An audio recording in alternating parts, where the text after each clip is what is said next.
BJP প্রার্থী Dipanjan Chakraborty লোকসমাজে NSG ও কর্মরত প্রাক্তন অফিসার হিসেবে নিজের যে পরিচয় দেন তা নাকি সম্পূর্ণ ভুয়ো। দীপাঞ্জন চক্রবর্তীর পরিচয় ফাঁস করলেন প্রাক্তন সেনারা।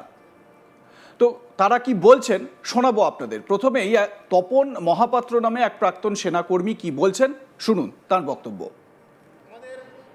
এটা পলিটিক্যাল একটা কথা ইস্যু তুলছি আমি। দেবাঞ্জন চক্রবর্তী, তাই তো, এনএসজি কমান্ডো, আপনারা অনেক সময় টিভিতে তাকে দেখেন।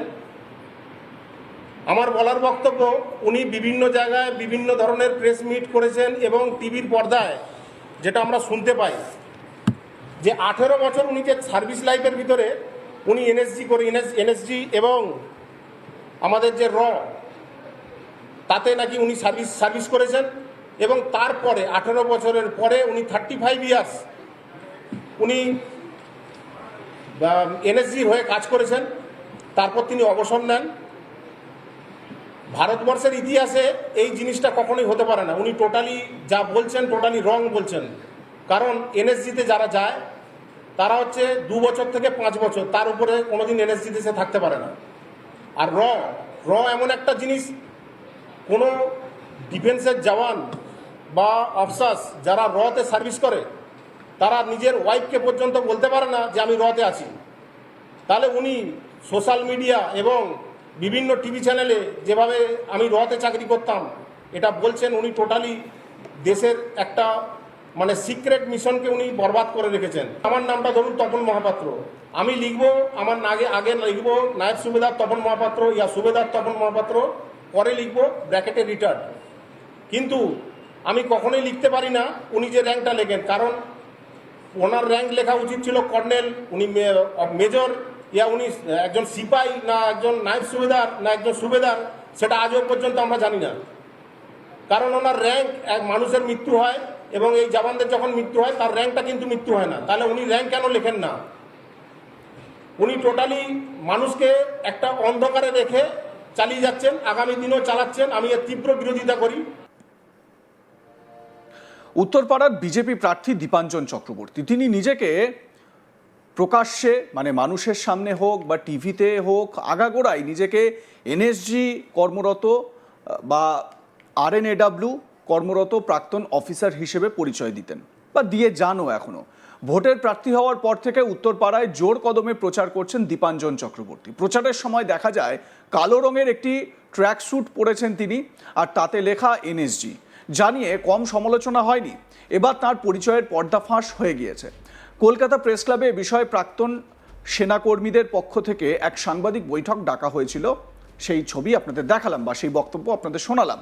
সেখানেই এক প্রাক্তন সেনা জওয়ান বলেন, দীপাঞ্জন চক্রবর্তী এনএসজি কমান্ডো, আপনারা অনেক সময় টিভিতে তাকে দেখেন। আমার বলার বক্তব্য, উনি বিভিন্ন জায়গায় বিভিন্ন ধরনের প্রেস মিট করেছেন এবং উনি 35 বছর এনএসজির হয়ে কাজ করেছেন। তারপর তিনি অবসর নেন। ভারতবর্ষের ইতিহাসে এই জিনিসটা কখনোই হতে পারে না। উনি যা বলছেন সবটাই মিথ্যা বলছেন, কারণ এনএসজিতে 2 বছর থেকে 5 বছরের বেশি কেউই এনএসজিতে থাকতে পারে না। আর তে যারা বা আরএনএডব্লিউতে যারা চাকরি করেন তারা নিজের স্ত্রীকে পর্যন্ত বলতে পারেন না। উনি নিউজ চ্যানেলে বসে ওপেন এই সমস্ত কথা বলছেন। পুরো জিনিসটা ভুল তথ্য দিচ্ছেন উনি। প্রাক্তন সেনাকর্মী তপন মহাপাত্র কি বলেছেন আরও একবার শোনাই তার বিস্তারিত বক্তব্য। আমাদের এটা পলিটিক্যাল একটা কথা ইস্যু তুলছি আমি। দেবাঞ্জন চক্রবর্তী, তাই তো, এনএসজি কমান্ডো, আপনারা অনেক সময় টিভিতে তাকে দেখেন। আমার বলার বক্তব্য, উনি বিভিন্ন জায়গায় বিভিন্ন ধরনের প্রেস মিট করেছেন এবং টিভির পর্দায় যেটা আমরা শুনতে পাই যে 18 বছর উনি যে সার্ভিস লাইফের ভিতরে উনি এনএসজি করে এনএসজি এবং আমাদের যে তাতে নাকি উনি সার্ভিস করেছেন এবং তারপরে 18 বছরের পরে উনি 35 ইয়ার্স উনি এনএসজি হয়ে কাজ করেছেন। তারপর তিনি অবসর নেন। ভারতবর্ষের ইতিহাসে এই জিনিসটা কখনোই হতে পারে না। উনি টোটালি যা বলছেন টোটালি রং বলছেন। কারণ এনএসজিতে যারা যায় তারা হচ্ছে 2 বছর থেকে 5 বছর, তার উপরে কোনোদিন এনএসজিতে সে থাকতে পারে না। আর এমন একটা জিনিস, কোনো ডিফেন্সের জওয়ান বা অফিসার্স যারা রতে সার্ভিস করে তারা নিজের ওয়াইফকে পর্যন্ত বলতে পারে না যে আমি রতে আছি। তাহলে উনি সোশ্যাল মিডিয়া এবং বিভিন্ন টিভি চ্যানেলে যেভাবে আমি রতে চাকরি করতাম এটা বলছেন, উনি টোটালি দেশের একটা মানে সিক্রেট মিশনকে উনি বরবাদ করে রেখেছেন। তৃতীয়ত, যারা 35 বছর যিনি চাকরি করেন, সেই 35 বছর চাকরি করা মানে আমরা যেটা বুঝি minimum rank brigadier and above rank ওনার হওয়া উচিত ছিল। কিন্তু আমাদের যারা ক্যাপ বেল্টে চাকরি করেন তাদের একটা নিয়ম আছে যে তার নামটা, যেমন আমার নামটা ধরুন তপন মহাপাত্র, আমি লিখবো আমার আগে লিখবো নায়েব সুবেদার তপন মহাপাত্র ইয়া সুবেদার তপন মহাপাত্র, পরে লিখবো ব্র্যাকেটে রিটায়ার্ড। কিন্তু আমি কখনোই লিখতে পারি না উনি যে র্যাঙ্কটা লেখেন, কারণ ওনার র্যাঙ্ক লেখা উচিত ছিল কর্নেল, উনি মেজর, ইয়া উনি একজন সিপাই না একজন নায়েব সুবেদার না একজন সুবেদার, সেটা আজও পর্যন্ত আমরা জানি না। কারণ ওনার র্যাঙ্ক, এক মানুষের মৃত্যু হয় এবং এই জওয়ানদের যখন মৃত্যু হয় তার র্যাঙ্কটা কিন্তু মৃত্যু হয় না। তাহলে উনি র্যাঙ্ক কেন লেখেন না? উনি টোটালি মানুষকে একটা অন্ধকারে রেখে চালিয়ে যাচ্ছেন, আগামী দিনেও চালাচ্ছেন। আমি এর তীব্র বিরোধিতা করি। আরও উনি বিভিন্ন টিভি চ্যানেলের মধ্যে বলেছেন যে উনি এনকাউন্টার স্পেশালিস্ট। উনি কাজ মানে ওনার লাইফে সার্ভিস লাইফের ভিতরে 50-এর বেশি অধিক এনকাউন্টার করেছেন এবং সেই এনকাউন্টার পাকিস্তানের মাটিতে গিয়ে করেছেন। অসম্ভব ব্যাপার, কেননা আজকালের দিনে মানুষে আমাদের ছোটোবেলায় বাবা মাদের টাইমে যেসব জামানা গেছে সেই সব জামানা নেই এখন, তাই ভুলভাল মানুষকে বোঝানো যায় না। এবং উনি যে এনকাউন্টার করেছেন, ওনার এনকাউন্টার মানেটা এটা হলো ওনার সাথে যারা ছিলেন, যারা ওনার সহকর্মী, উনি তো একা আর এনকাউন্টার করেননি, কিন্তু উনি বলছেন যে আমি একা এনকাউন্টার করেছি। তার মানে হচ্ছে বাকিরা ধরে আনতো, উনি দাঁড়িয়ে থেকে তাদের উপর গুলি করতেন, এটাই বোঝাতে চাইছে। তার মানে কি মানুষকে ভুল বোঝাচ্ছেন।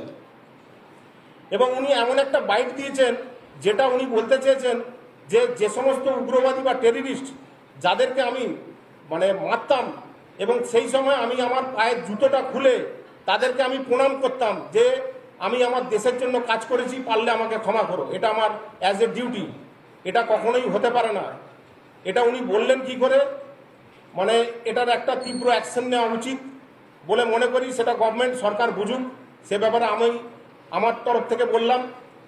এবং আপনারা একটা দেখুন যে আমরা যে আমাদের যে টেররিস্ট যে ছিল, যার নাম আপনারা হয়তো জানেন, অজগর, এ হচ্ছে এমন একটা উগ্রবাদী। এখন যদি আমরা তাকে, সে যখন মারা যায় তখন কি তাকে মারার জন্য আমরা কি আমার পায়ের জুতোটা খুলে তাকে পায়ে হাত দিয়ে প্রণাম করে বলবো যে স্যার আমার ভুল হয়ে গেছে, আমি আমার দেশের জন্য আমি কাজ করেছি, এটা আমার দায়িত্ব এবং কর্তব্য, আমাকে পারলে ক্ষমা করুন? এটা হয় কখনো? কিন্তু উনি এটা, কিছু নিউজ চ্যানেল আছে যে চ্যানেলে বসে ওপেন কথা বলছেন। এটা আমি এই প্রেস কনফারেন্সে বললাম। এ বিষয়ে আপনাদের মতামত কি জানাতে ভুলবেন না। দেখতে থাকুন আজ তাক বাংলা, সাবস্ক্রাইব করুন আমাদের ইউটিউব চ্যানেলটি।